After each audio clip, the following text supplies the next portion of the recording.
ध्येयं स्वगुरोर्चरणारविन्दं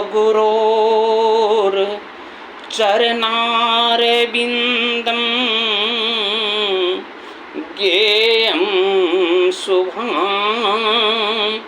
कलिमलोधरं सुवाक्यं नेयं मुदां यतिवरे परिपूज्यमानं भजामि चित्तरूपमजकवीरं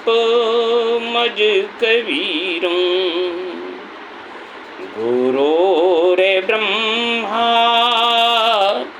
गुरुर्विष्णु गुरुर्देवो महेश्वरः गुरुर्साक्षात् परं ब्रह्म तस्मै श्री सद्गुरुवे नमः।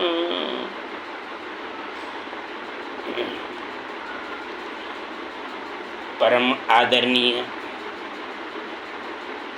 भगवतानुरागी सत्संगानुरागी सज्जन वृंद, भक्ति और स्नेहमयी माताओं एवं बहनों तथा YouTube के माध्यम से इस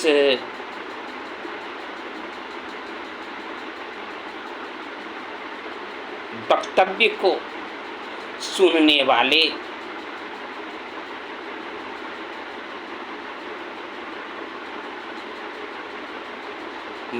भाइयों एवं बहन,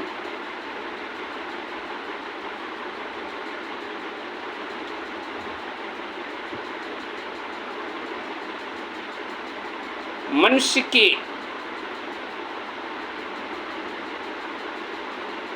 अंदर ये दो तरह की बीमारी प्रमुख रूप से हो गया है। वो बीमारी क्या है? एक तो आंख की बीमारी और दूसरा पेट की बीमारी। आंख की बीमारी क्या है कि इस दुनिया में एक अंधेरा सबके आंख में जो छाया है, जिसके कारण सूझ पड़े नहीं, जिसके कारण सूझ पड़े नहीं कौन हूँ मैं, कहाँ से आया है, कौन दिशा को जाना मुझको, किसको देख में ललचाया है, कौन है मालिक इस दुनिया का, किसने रची यह माया है।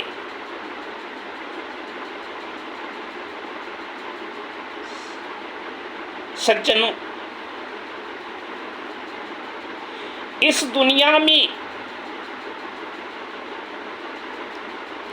हम लोगों के आंख के आगे बिल्कुल अंधेरा छाया हुआ है।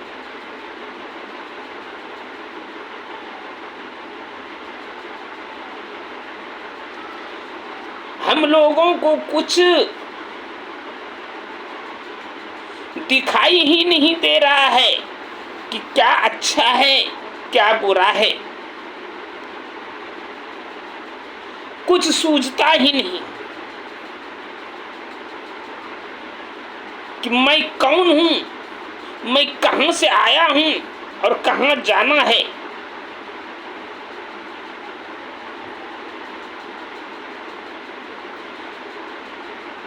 मैं किसको देख के ललचा रहा हूं, मेरा मन किसके ऊपर आकर्षित हो रहा है, मैं कौन रास्ते से भटक रहा हूं और मेरा मालिक कौन है, इस दुनिया को किसने बनाया है, यह सब कुछ हमें दिखाई नहीं देता। इसलिए यह आंख की बीमारी है। और पेट की बीमारी क्या है? इस दुनिया में एक कूप है जिसका पार कोई नहीं पाया है।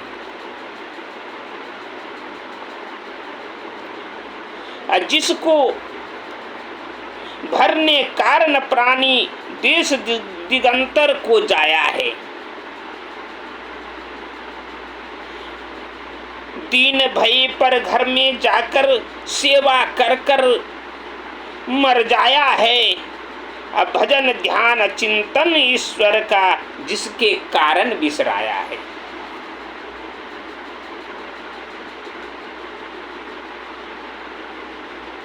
हम लोग ये मनुष्य सिर्फ एक ही कुआं, यानी ये पेट रूपी कुआं को ही सब कुछ समझ बैठे हैं।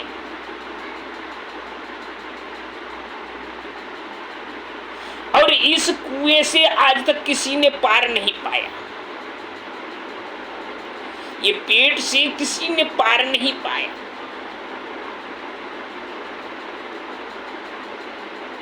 इसको किसी ने भर ही नहीं पाया है।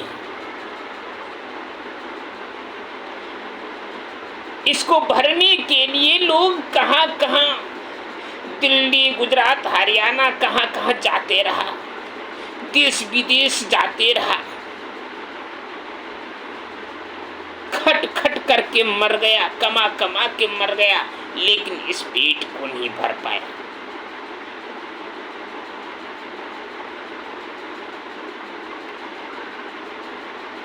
दिन जहां हुआ उठा दूसरे के घर में जाकर के, दूसरे के ऑफिस में जाकर के,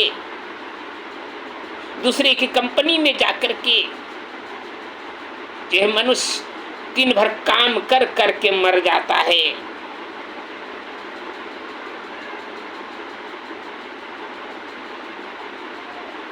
और फिर रात में आता है तो सो जाता है खा पी कर।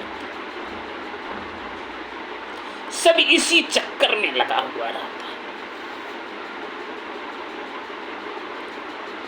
परमात्मा के ऊपर थोड़ा भी जो है कुछ ध्यान नहीं रखते, भजन ध्यान सब कुछ बिसरा देते हैं।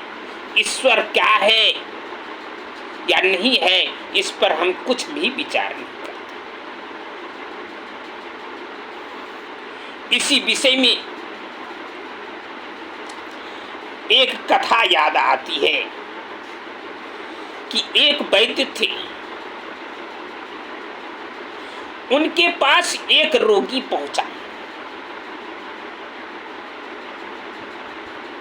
रोगी ने वैद्य जी से कहा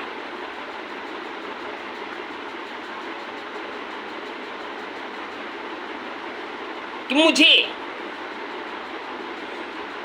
आंख और पेट में बहुत पीड़ा हो रही है, इसकी दवा मुझे दीजिए। वैद्य जी ने रोगी को जो है लिटाकर अपने ढंग से उसका चेकअप किया। वो चेकअप करते करते फिर दूसरा रोगी आ गया। वो भी कहता है कि वैद्य साहब, वैद्य जी मुझे भी जो है पेट और आंख दोनों में पीड़ा बहुत ज्यादा हो रही है। वैद्य जी भी सोचते हैं कि ये कैसी हवा चली है, सबको एक ही बीमारी। उसका भी चेकअप कर लिया और वैद्य जी ने दोनों को अलग अलग दवा लिख दिया। कहा जाओ कंपाउंडर से दवा ले लो। कंपाउंडर ने दोनों को दो दो पुड़िया दिया, अलग अलग दवा।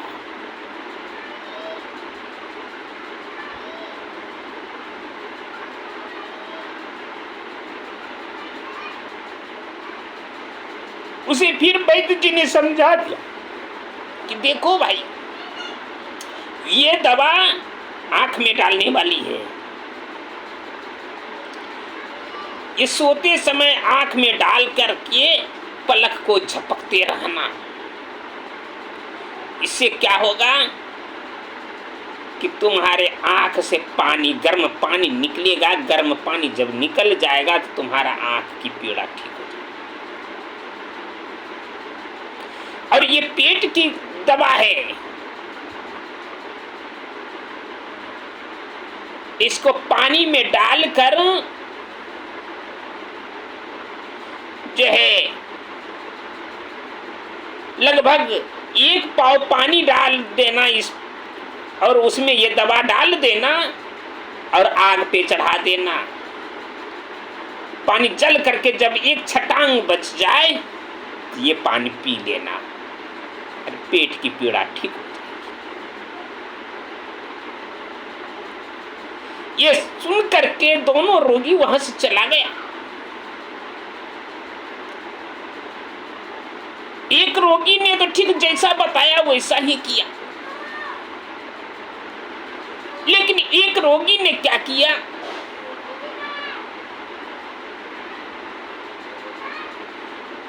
कि काढ़ा जो बनाया वो काढ़ा में वो आंख की दवा ही डाल दिया।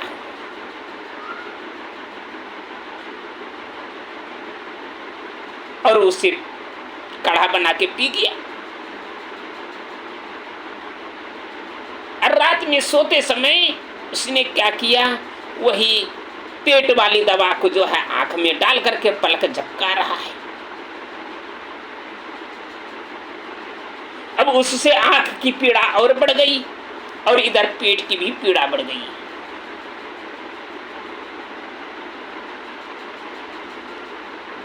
सुबह हुआ, वह जो है वैद्य जी के आने के पहले ही वहां हाजिर है। जैसे ही वैद्य जी आए, अपना शटर खोला और उससे पूछा, बोलो क्या है, कैसे हो, और पूछते हो कैसे हो।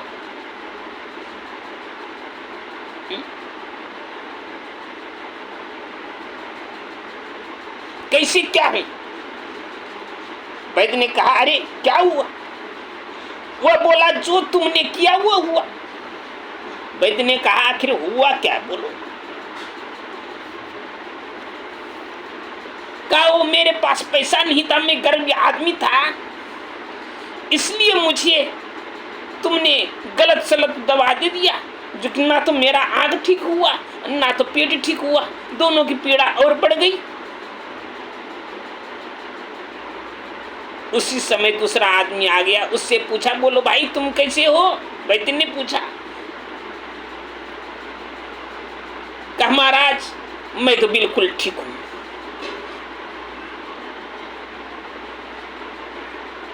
कहा, देखो देखो, वह पैसा वाला है, इसलिए उसे सही दवा दे दिया, और मैं पैसा वाला नहीं हूं, इसलिए मुझे जो है, मैं गरीब आदमी हूं, इसलिए मुझे गलत दबा दे दिया। अरे भाई ऐसी बात नहीं है, पहले एक काम करो, वो दवा की पुड़िया दिखाओ। उसके जेब में ही था पुड़िया, वो निकाल करके दिखाया। कहा, दूसरी पुड़िया? कहा, दूसरी पुड़िया तो काढ़ा बना के पी गया, ये दवा ज्यादा थी इसलिए ये बच गया। कहा, बस यही तो किया। ये जो है काढ़ा बना के पीने वाली यही दवा थी, और तुमने दवा खा लिया उल्टा, और हमको कहता है कि दवा ही गलत दिया है।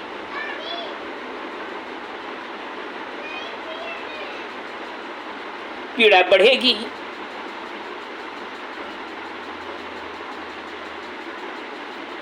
फिर वैद्य जी ने उसे अच्छे ढंग से दवा दे करके उसे ठीक करने का प्रयास किया।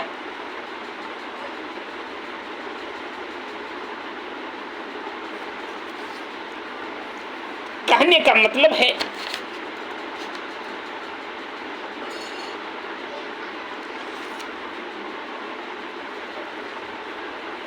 कि हम लोग ठीक उसी तरह से उसी रोगी के समान हैं।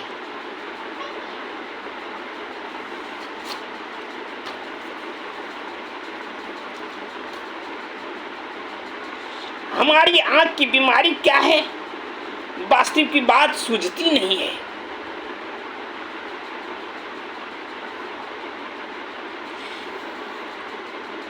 और हम लोग उल्टा सीधा कार्य करते हैं।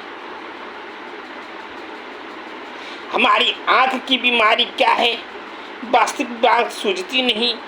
खुद तो जानते नहीं कि दूसरे की गलती मानते नहीं। खुद तो जानते नहीं, दूसरे की मानते नहीं।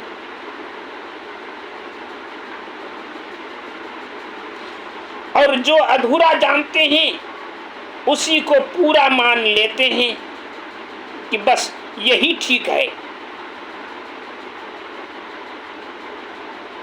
पेट की बीमारी क्या है,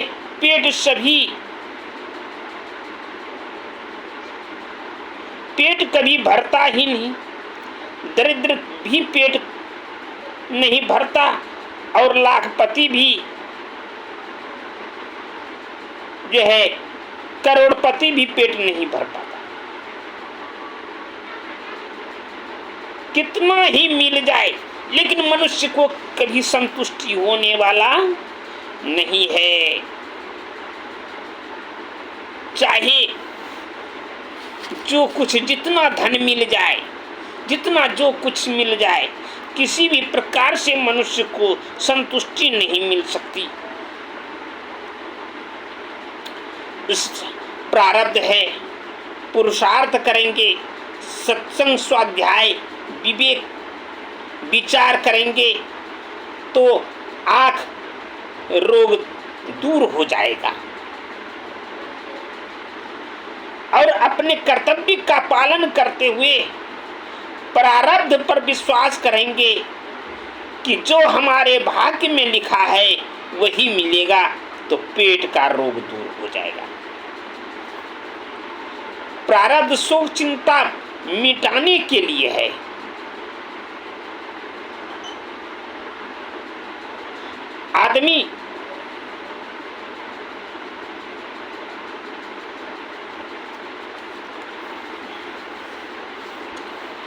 आदमी कभी अपने कर्तव्य पर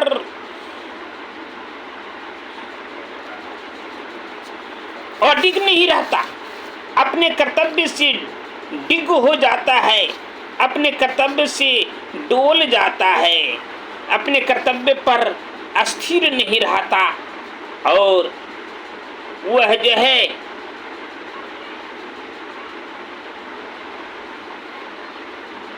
अपने जीवन को बर्बाद कर देता है। सत्संग भजन के माध्यम से संत महात्मा हमें दिशा निर्देश करते हैं कुछ और हम चलते हैं कुछ।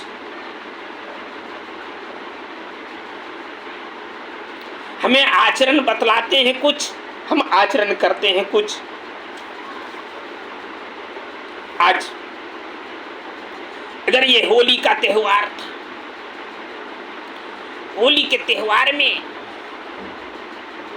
विष्णु पुराण के माध्यम से इस पौराणिक कथा को कितने पवित्र ढंग से जो है प्रदर्शित करने का प्रयास किया है कि मनुष्य को वास्तविक ज्ञान मिल जाए। लेकिन उस ज्ञान का हम लोग यूज नहीं करते, उपयोग नहीं करते हैं, ठीक उल्टा चलते हैं। होलिका दहन मनाए, होलिका दहन में किसको जलाया गया इस पर विचार नहीं किया।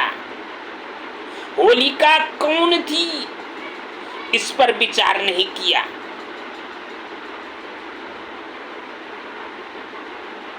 हम सबको जानते हैं हिरण्यकशिपु दुराचारी राक्षस था। उसने अपने आप को ही सर्वोत्तम परमात्मा समझ रहा था कि जो हूं मैं ही हूं, भगवान समझ रहा था। लेकिन उसमें परमात्मा का कोई गुण नहीं था, भगवान का कोई गुण नहीं था, कोई आचरण नहीं था उसमें।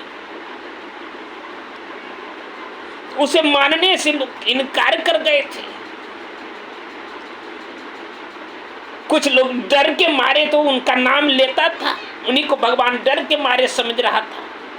लेकिन उन्हीं के घर में प्रहलाद भक्त जन्म लिया।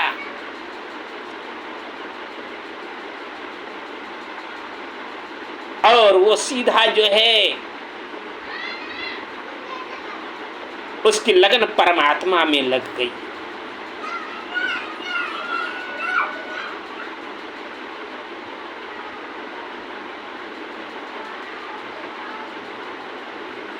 वो जो है अपने पिता को भगवान नहीं समझ रहा था।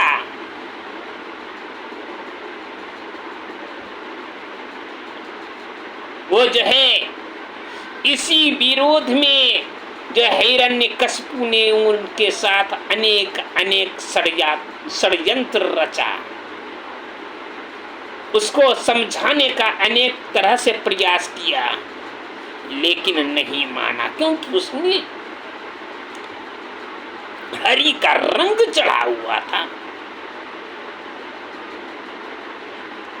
ये होली में जो खेलते हैं, ये गुलाल और ये अबीर का रंग नहीं था।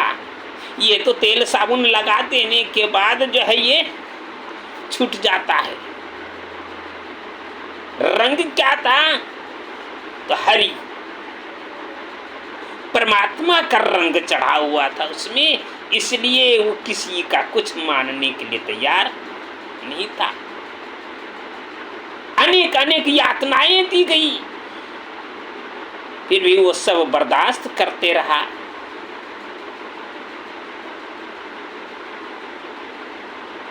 उसी पर जो है अपने हाथ से हिरण्यकशिपु प्रहलाद को काटने के लिए तैयार हो गया। उसी समय होलिका आती है और कहती है, भैया अपने हाथ से अपने पुत्र को काट करके ऐसा कुकर्म करने का प्रयास मत कीजिए। कहा तब क्या होगा? इसका उपाय है मेरे पास। मेरे पास एक चादर है, वो ब्रह्मा का वरदान है। इसे ओढ़ करके अगर आग में भी बैठ जाएंगे तो हम नहीं जलेंगे। आप चिता रचाइए, यही चादर ओढ़ लूंगी मैं, और प्रहलाद को अपने गोद में बैठा करके जो है मैं चिता में बैठ जाऊंगी। प्रहलाद तो चादर के बाहर रहेगा, प्रहलाद जल जाएगा और मैं बच जाऊंगी। यह देखिए, नियत बुरा हो गया, विचार बुरा हो गया, और वो बुराई के माध्यम से ही वो जल, वैसा ही किया गया। परमात्मा की असीम अनुकंपा हुई, वो चादर जो है उड़कर प्रहलाद के ऊपर चला जाता है। ऐसी हवा चली, हवा का झोंका ऐसा चला कि प्रहलाद का जो है प्रहलाद के शरीर पर वो चादर चला जाता है। प्रहलाद बच जाता है और होलिका जल जाती है।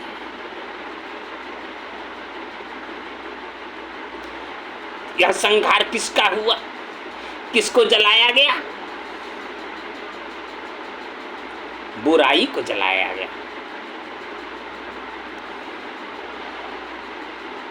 और जिस दिन प्रहलाद को जलाने के लिए जाना था, प्रहलाद के चरित्र से नगरी के लोग इतने मोहित हो गए थे, इतने प्रभावित हो गए थे कि आज प्रहलाद के वियोग में सब कोई पागल बन बैठे। किसी को कुछ सूद बूद नहीं रहा कि आज कितना अच्छा बालक है, कितना सुंदर बालक है, और आज उस बालक को जलाया जा रहा है। सब वियोग में पागल हो गया। हम लोग तो यह करते हैं क्या कि उस दिन भी जो है बड़ी पापड़ कुछ अच्छा अच्छा भोजन बना करके रखते हैं और धूल माटी खेलने के लिए चले जाते हैं। ये धूल माटी खेलना क्या, ये पागल का प्रतीक है, वह वियोग में पागल है। लेकिन हम लोग क्या करते हैं, उस वियोग में पागल नहीं होते हैं, हम लोग दारू पी के पागल हो जाते हैं, भांग खा के पागल हो जाते हैं, अनेक अनेक व्यसन करके पागल हो जाते हैं। लेकिन ग्रंथ हमें बतलाती है कि हमें उस दिन अपने आंतरिक वियोग से पागल होना चाहिए। ये नशे की रंग से पागल नहीं, वियोग के रंग से पागल होना चाहिए।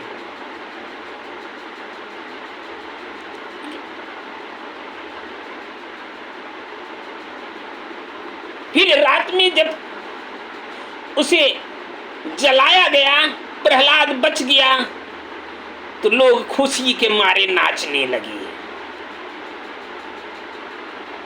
पूरे नगर में खुशहाली छा गई और उस खुशी में लोगों ने पुआ पकवान अनेक अनेक जो है व्यंजन बनाए।